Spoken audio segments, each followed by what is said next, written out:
Hopefully it's nothing. But I should speak to Blackthorn just in case.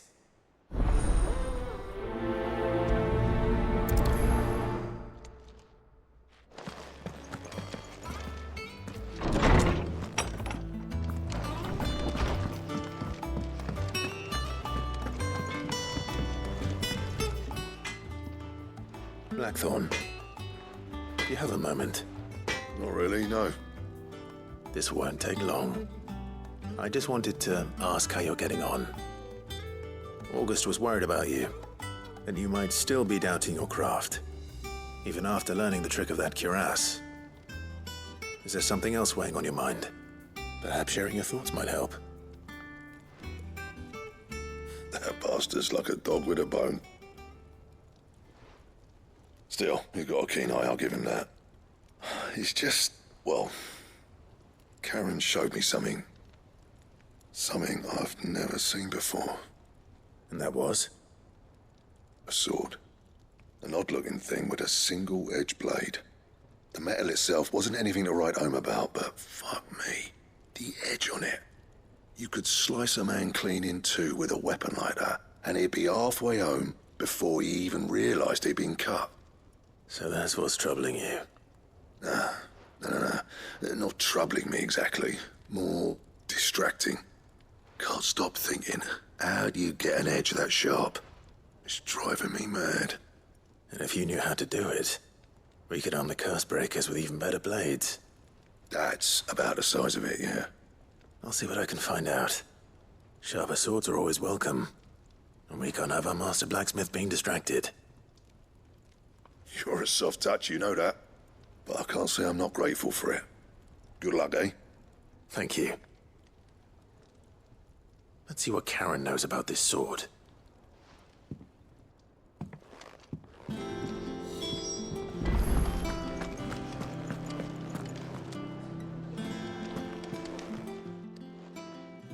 You're looking well, Karen.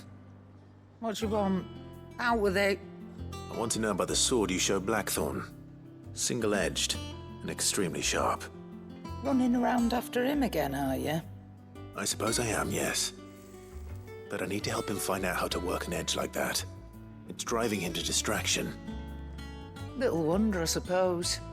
There's not many like that make it as far as the twins, and those that do go straight into private collections. Which made it nice and easy finding a buyer.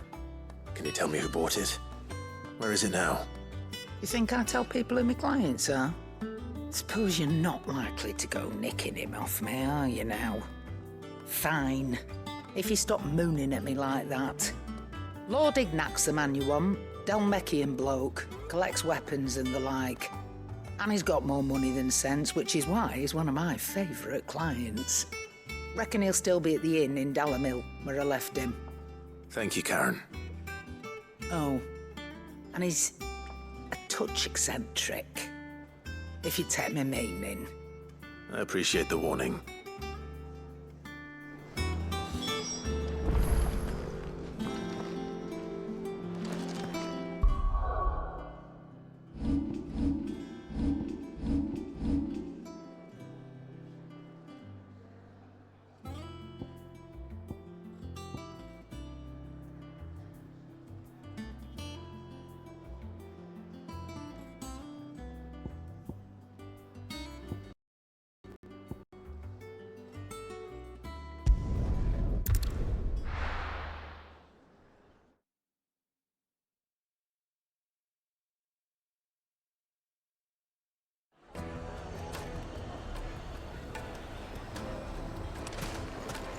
People take notice of wealthy men.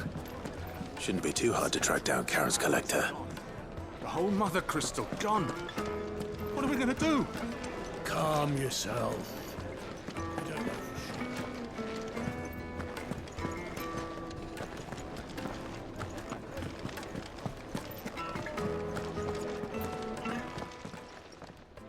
My reputation will be ruined! Ruined! Calm yourself, Lord Ignac, I beg of you, before you do yourself a mischief. Pardon the intrusion, but... Out! Get out!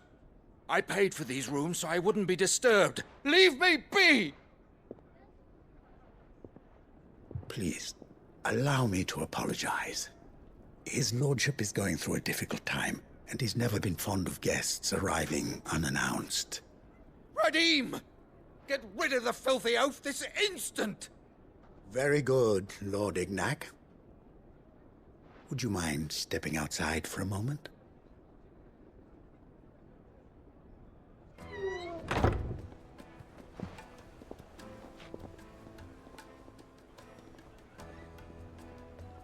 I'm sorry if I've caused you any trouble. That? Oh, no. That's just how his lordship is.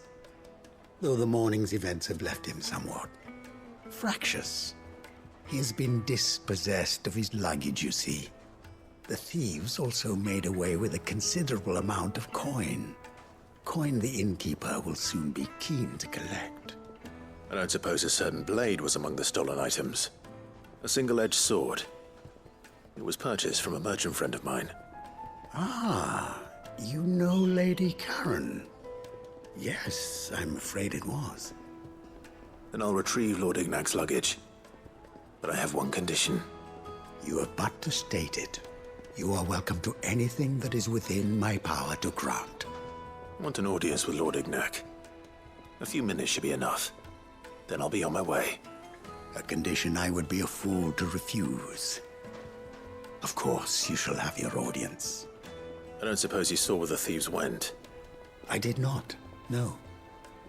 Though some discreet inquiries made on his lordship's behalf mean that I know where you might find them. The bandit's bed. Every ill-gotten coin in Dalamal is said to pass through that disreputable corner of the Valcroy. And that's where I'm heading. I shall speak to Lord Ignac in your absence, and arrange for an audience upon your triumphant return. That will be very kind of you. Farewell, and best of luck.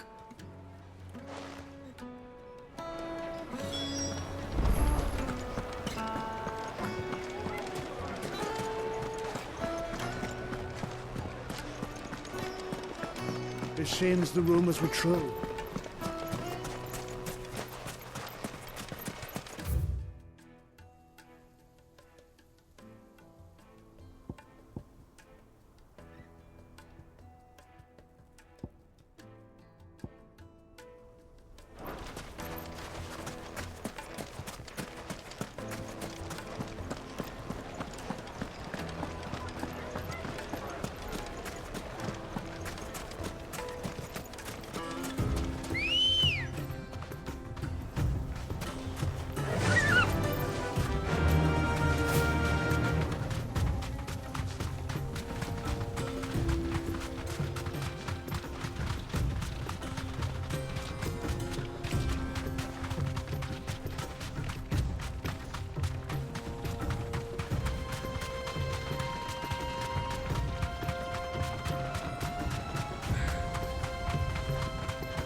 Got company!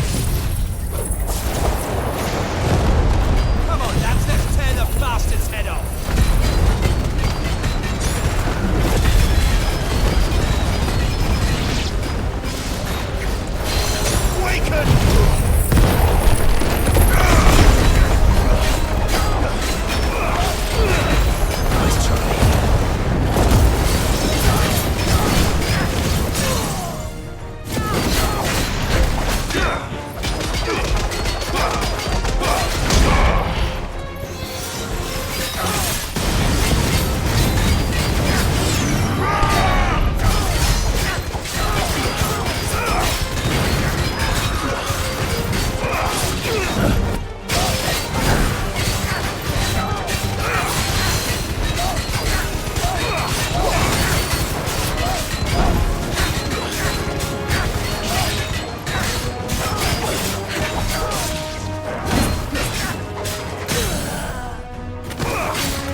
This must be Ignac's luggage.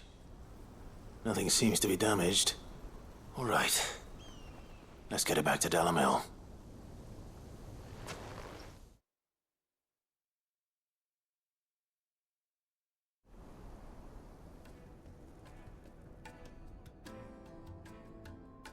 I hear I have you to thank for the return of my effects. What should I call you, my good man? Wyvern. Glad to make your acquaintance. A formidable name indeed. Well, Wyvern, I appear to be in your debt. Redeem here tells me you wished for an audience. Is that all? A few moments of your time should suffice, yes. You're a peculiar fellow, Wyvern. All right, speak. Master Wyvern was wondering if you could tell him about a certain single-edged sword you recently acquired. Oh, a true work of art, that one.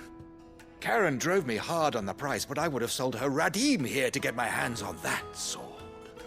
It was made in the Outer Isles, far beyond the Twins, and is used exclusively by the practitioners of a unique school of swordsmanship. They believe no combat should ever exceed a single strike, and hone their blades to such perfection that none ever does. Each sword is made for that one perfect stroke, and for that stroke only. They crack upon a second blow. There's a brutal sort of beauty to it, really. But how do they hone such an edge?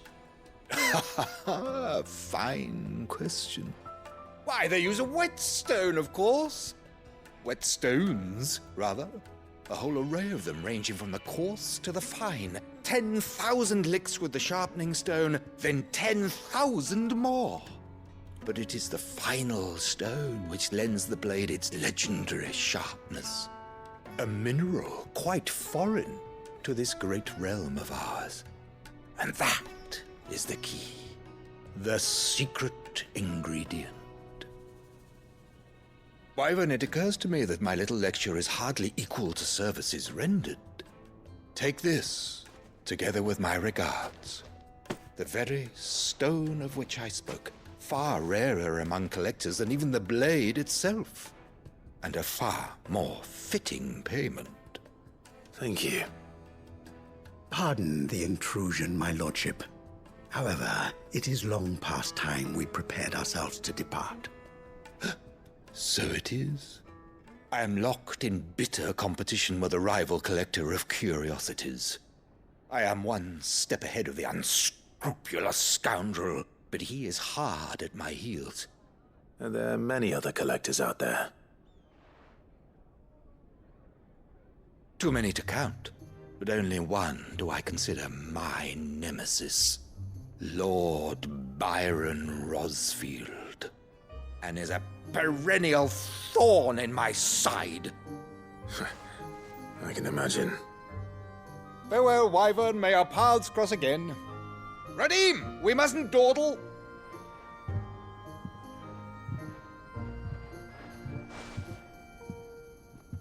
I think his lordship is rather taken with you, Master Wyvern. Thank you again for your assistance. Coming, my lordship. I'll be right there.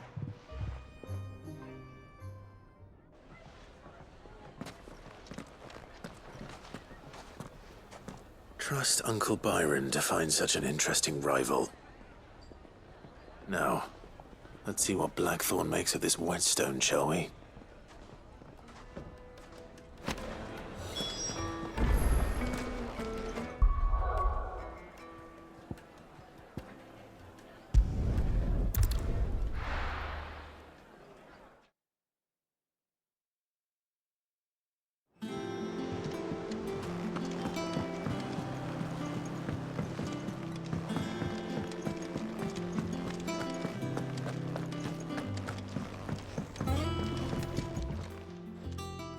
Sorry for the wait, but hopefully you'll agree it was worth it. You learned something about that sword then? I did better than that.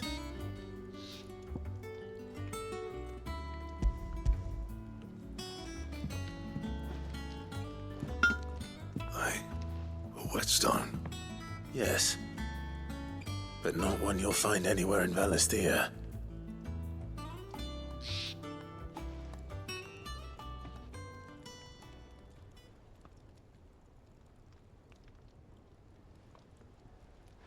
No wonder I couldn't get the same finish on the grinding wheel. One hit and all done, eh? Might not be so bad if all you ever fought were duels. Good luck on the battlefield. Your second opponent would be your last, no matter how good you were. Even so, is there some way it could be used to give the Curse Breakers an edge? I think so, yeah. With this whetstone and the right kind of steel, I could probably even make a twin of the blade that rattled me. But there'd be no replacing this little rock once I worn it down to a sliver. I reckon we get a dozen swords from it, if that. Swords that the Curse Breakers wouldn't know how to wield properly, and that would see them through a single fire piece. Nah, no point trying to copy that thing. Be about as much use as a wax anvil. But finishing our blades with a whetstone this fine, now that's something to consider. And what's finer than fallen masonry, eh? Or more hard-wearing, for that matter. Just imagine it. Good Valisthean steel with an edge as sharp as any found in the Outer Isles. I won't make a copy, nah. I'll make something much better. I'm sure the Curse Breakers will be delighted. Just don't push yourself too hard. Don't you worry about me, sunshine. I've been working day and night since I was half your age, and I'll still be here when you're long gone. Hey, thanks, Clive. I mean it. I owe you one, August too. It's good to know someone's looking out for me. He'll be happy to hear you said that. And I'll see that my debt to you's paid. First new blade I make's got your name on it. You come and find me when you've got the materials. All right. I will.